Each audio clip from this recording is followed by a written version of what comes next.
Good day everyone. I will be reporting the last portion of Chapter 9 Collection Policies and Procedures. By the way, I am Jen Alas Astuban. I am here to discuss the continuation of collection procedures. Next will be the collection goal, third incentive program for collectors, and last will be the service charge. Collection procedures, permanent or fixed field assignment or not. It would be a good idea for collectors to be given permanent field assignments in collecting installment accounts. This assures efficiency as collectors easily become familiar with customers' addresses. In other words, consistency is present, then that would be convenient in a both part of collectors and customers. However, it would be useful to switch tasks for sole purpose of confirming to check for unlimited collection. Counter check also has a good benefit for some discrepancies along transaction. Second, liaison between the collectors and service department. Because occasionally collectors come across customers who refuse to pay because of service problems. When such problems occurs, the collectors must immediately call the attention of service department or put red flag on the ledger or their record files. In installment credits for appliances and motorcycle, the security for the credit are by units. If the units are broken, then they are not the most likely the customers will not immediately pay for that services or product. For bank loans, where cash is a commodity or object of the credit, it would be different. Overall, the lesson will be never give the debtor a reason not to pay. A good relationship from customers is must. Next, part 4, the collection goal. The collection goal for the month or year is the total amount that must be collected to bring all accounts up to date or in a current form. The collection goal is made up of amounts due from both past due or in a current accounts, except those that are not due in the current month. For example, an account granted March 17, 2004, illustrated on the box, on a 60-day term, it is not due as of the cutoff of April 30, 2004. It is due in 60 days or on May 17, 2004, so that as of the cutoff reporting period, it is excluded. Creditors are not allowed to collect from an account that is not yet due. This account being due in May 17, which is after the cutoff date of April 30, 2004, should not be included in the collection goal. If the cutoff period now becomes May 31, 2004, or next month, and the account remains unpaid, then it is included as part of the collection goal. The calculation of the collection goal of a bank or term loans of a supplier of merchandise credit differs from that of an appliance company. The only difference lies in the fact that bank loans and merchandise credit are due in lump sum amounts, mean a whole amount, not tingi-tingi. For example, when a wholesaler grants credit to a retailer, the full amount of the invoice is payable in one lump sum. A term loan is payable at the end of the term, usually annually or usually 1 year and in full. The primary goal for credit and collection department is to turn open invoices into cash, therefore increasing the cash flow while mitigating risk. This is example of collection goals calculation for merchandise credit as of April 30, 2004. All past due accounts amounting 250,000 peso and maturing accounts on the month of April 2004 amounting 1,500,000 pesos. Overall, the total collection goal for April 2004 will be 1,750,000 pesos. The supplier of merchandise credit, it must collect the goal of 1,750,000 peso. So the collection efficiency will be calculated as actual collections over collection goal. So the actual collection will be 1,500,000 peso over 1,750,000, which is the collection goal. The answer will be multiplied by 100 to get the percentage, which is 85.71%. Next, in appliance company, the amounts used are not the balances of the accounts, but the installment that are due. Appliance company as of April 30, 2004. Past due installment as of April 30, 2004 amounting 100,000. Installment falling due in April 250,000 peso. Overall, the total collection goal for the month of April 2004 is 350,000 peso. The collection efficiency, same formula, actual collections over collection goal.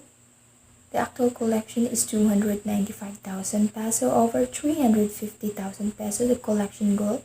The answer will be multiplied again with 100 to get the percentage. The answer is 84.28%. Next, banks prefer to use the aging accounts. They are particularly concerned with their past ratio. It is associated with accounts receivable. It is the classification of accounts by time elapsed after the billing date or due date. You know, aging ka na ganing nagkadugay, older, like that. They are particularly concerned with their past due ratio. Their past due ratios are continually being monitored by top management and also by the Bangko Sentral. Aging means a gradual process of becoming older of account receivable. The past due ratio is calculated as actual collection over collection goal equals to past due ratio. If the past due ratio is over 25%, some of their privileges are suspended by the Bangko Sentral. Past due accounts are also called NPLs or non-performing loans. Past due loans is not in excess of industry average plus 2%, but not to exceed 25% based on the latest quarterly report of Bangko Sentral. Next,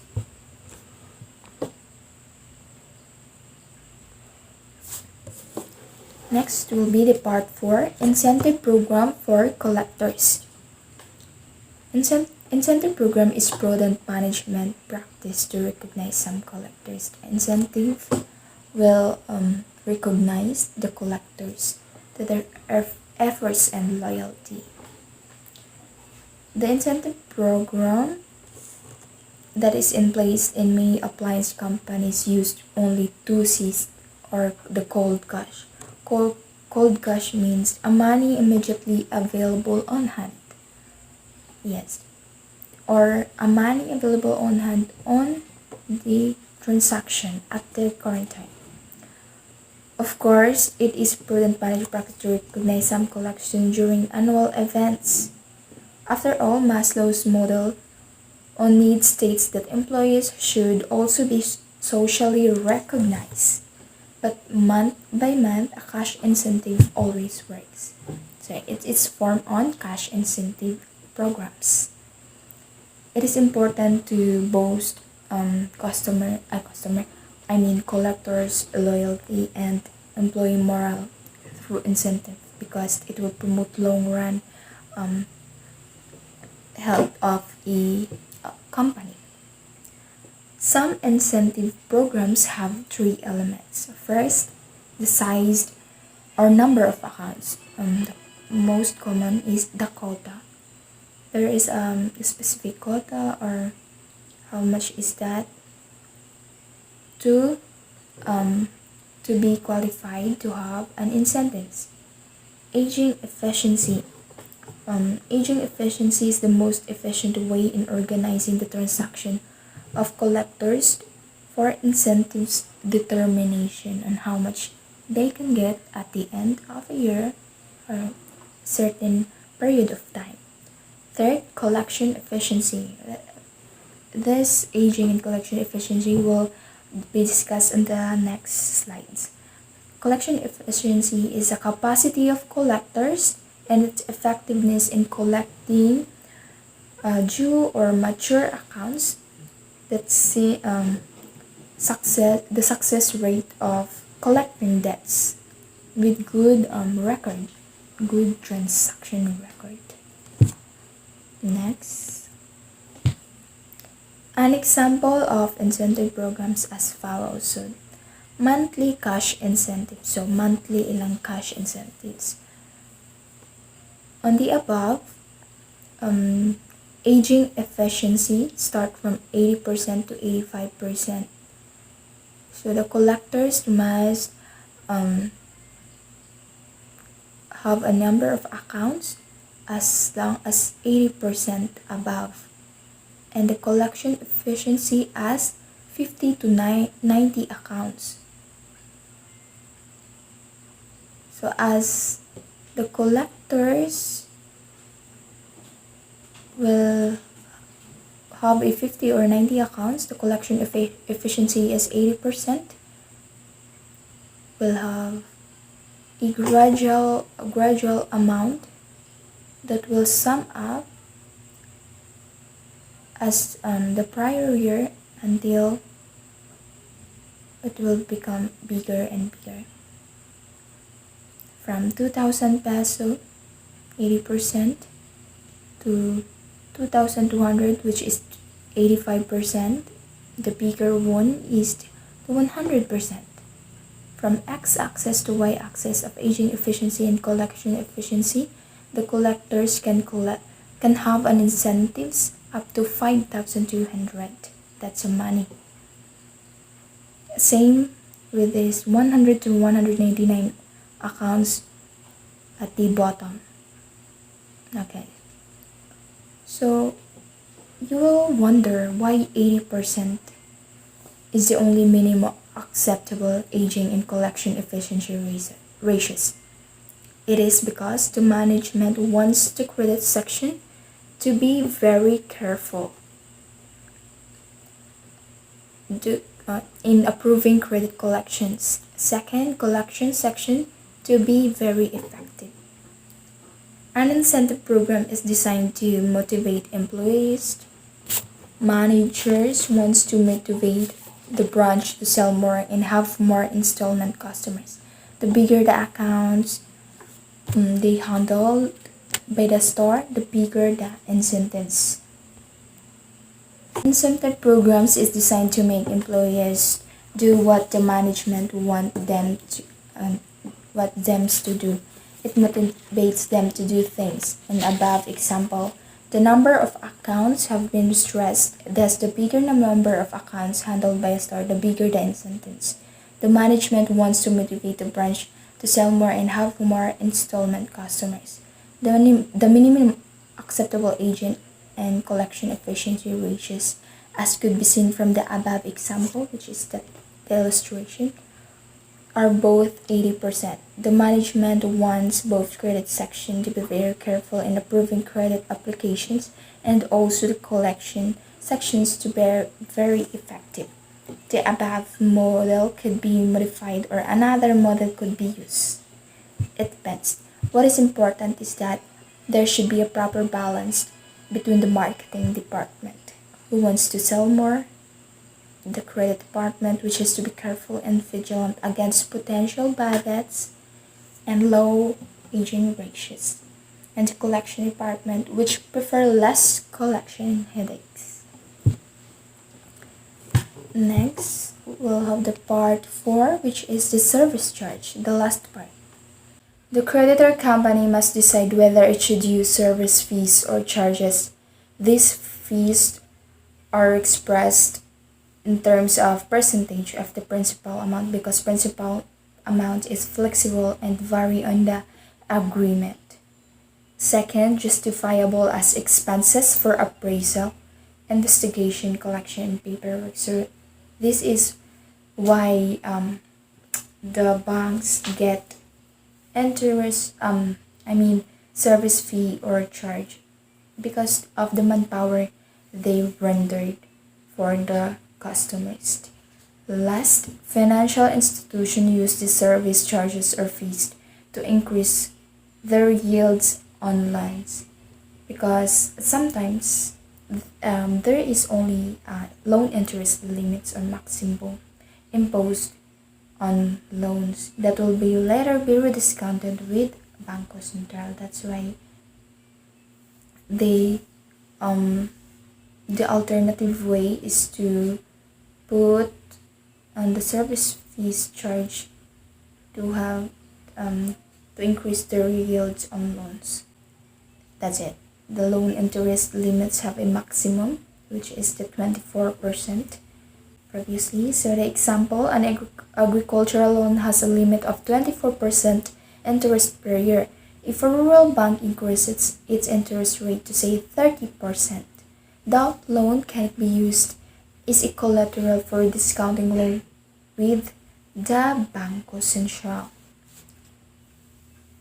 To increase the rural bank's yield or income on the loan without violating the interest limit, which is 24%, one popular alternative is an increase in the service fee charge from usual 3% as much as possible to 10%.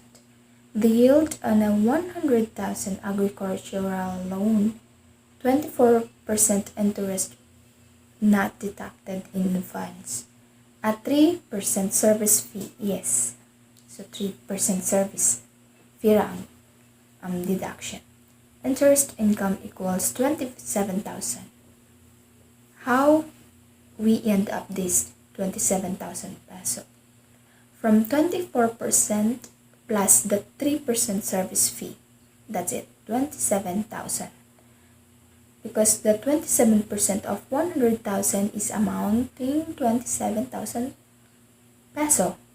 So the net loan proceeds that can get by the customers will be 100,000 minus the 3%. So 27,000 over 97,000 equals 27.84%. That is. If 10%, what happened? So, same procedures, interest income, 10% will be added to the 24% interest rate. So, overall, 34%. 34% times the principal amount, which is 100%, 100,000, So, the answer will be 34,000. The net loan proceeds will be 100,000 minus the 10,000. So 34,000 over 90,000 equals 0.3777 and so on. So to convert it to percentage, just multiply it with 100%. So the answer is 37.77%. That will be an effective alternative way in yielding a loan. That's all for my report. By the way, the members of Chapter 9 are Tourist Lanijan and Tindok Earl, and truly yours to Banjuan Alasas. The reference from the PDF file Chapter 8 and 9 provided by Sir. Thank you.